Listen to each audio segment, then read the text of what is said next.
नमस्कार साथियों। आज हम फिर इस वीडियो के माध्यम से रोज़ाना बोले जाने वाले वाक्यों को बनाना सीखेंगे। देर से ही सही पर तुम्हें उससे बात करनी चाहिए। देर से ही सही पर वह वहाँ जा सकता है। देर से ही सही पर वह सच बोलता है। देर से ही सही पर उसने दूध पी लिया। देर से ही सही पर वह यहाँ आ रहा है। देर से ही सही पर मैं समझ गया। ऐसे वाक्यों को बनाने के लिए it's okay even if late but शब्द का प्रयोग वाक्य में सबसे पहले किया जाता है तथा शेष वाक्य को संबंधित टेंस के नियमों के अनुसार बनाया जाता है। अर्थात ऐसे वाक्यों को बनाने का सूत्र है it's okay even if late but plus sentence.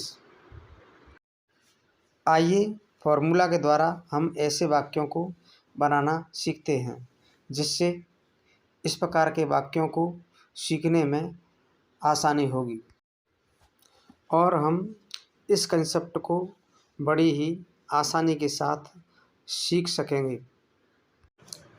देर से ही सही पर वह आ रहा है।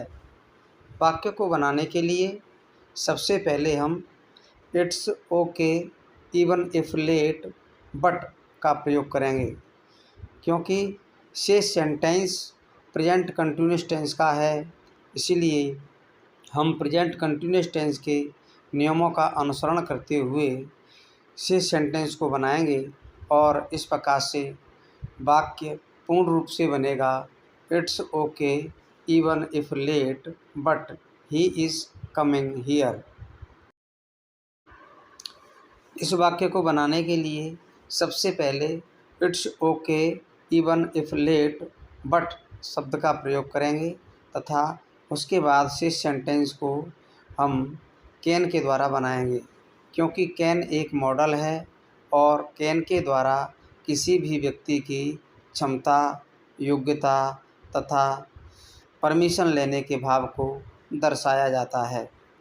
अतः क्योंकि इस वाक्य में व्यक्ति की क्षमता को दर्शाया गया है, इसीलिए संपूर्ण वाक्य बनेगा it's okay even if late but he can do this work. देर से ही सही पर वह मेरा यह काम करता है। यह वाक्य प्रेजेंट इंडेफिनिट टेंस का है और इस प्रकार के वाक्य को बनाने के लिए सबसे पहले हम it's okay even if late but का प्रयोग करेंगे तथा शेष वाक्य को प्रेजेंट इंडेफिनिट टेंस के नियमों के अनुसार बनाएंगे और इस प्रकार से संपूर्ण वाक्य बनेगा it's okay even if late but he does my this work. यहाँ ही के साथ डज का प्रयोग सहायक क्रिया के रूप में नहीं किया गया है, बल्कि मुख्य क्रिया के रूप में किया गया है।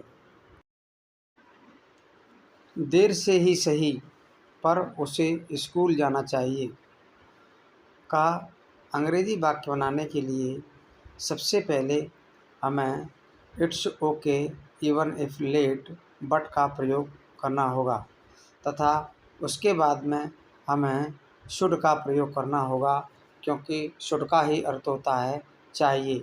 अतः इस प्रकार संपूर्ण वाक्य बनेगा it's okay even if late but he should go to school. देर से ही सही परंतु वह चला गया। इस वाक्य को बनाने के लिए सबसे पहले हमें it's okay even if late का प्रयोग करना होगा, क्योंकि यह वाक्य पास्ट इंडेफिनिट टेंस का है। इसीलिए यह वाक्य बनेगा it's okay even if late but he went. देर से ही सही पर मैं स्कूल जाऊंगा। इस वाक्य को बनाने के लिए सबसे पहले हमें यह समझना होगा कि यह वाक्य किस टेंस का है। यह वाक्य फ्यूचर इंडेफिनिट टेंस का है और इस प्रकार से इस वाक्य को बनाने के लिए हमें it's okay even if late but का प्रयोग पहले करेंगे तथा उसके बाद हम फ्यूचर इंडेफिनिट टेंस के नियमों का प्रयोग करते हुए इस वाक्य को बनाएंगे। इस प्रकार से वाक्य पूर्ण रूप से बनेगा it's okay even if late but he will go to school. देर से ही सही पर मुझे उसके साथ रहना चाहिए।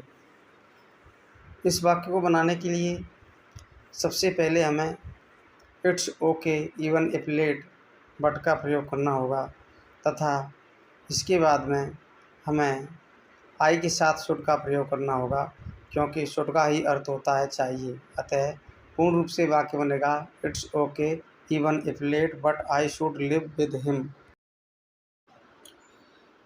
ऐसे वाक्यों को लगातार बनाने का अभ्यास करते रहना चाहिए, क्योंकि ऐसे वाक्य लगातार अभ्यास करने से ही समझ में आते हैं। अतः आपको अभ्यास हेतु कुछ वाक्य दिए जा रहे हैं। जैसे 1, देर से ही सही पर मैं आऊँगा। 2, देर से ही सही पर मैं उससे बात करूँगा। 3, देर से ही सही पर मैं यह काम करूँगा। 4, देर से ही सही पर तुम्हें उससे बात करनी चाहिए। 5, देर से ही सही पर तुम्हें वहाँ जाना चाहिए। इस तरह के वाक्यों को लगातार बनाते रहने का अभ्यास करते रहना चाहिए, क्योंकि ऐसे वाक्य अभ्यास करने से ही आते हैं। यदि वीडियो अच्छा लगा हो तो लाइक करें, शेयर करें, सब्सक्राइब करें। वीडियो देखने के लिए बहुत बहुत धन्यवाद।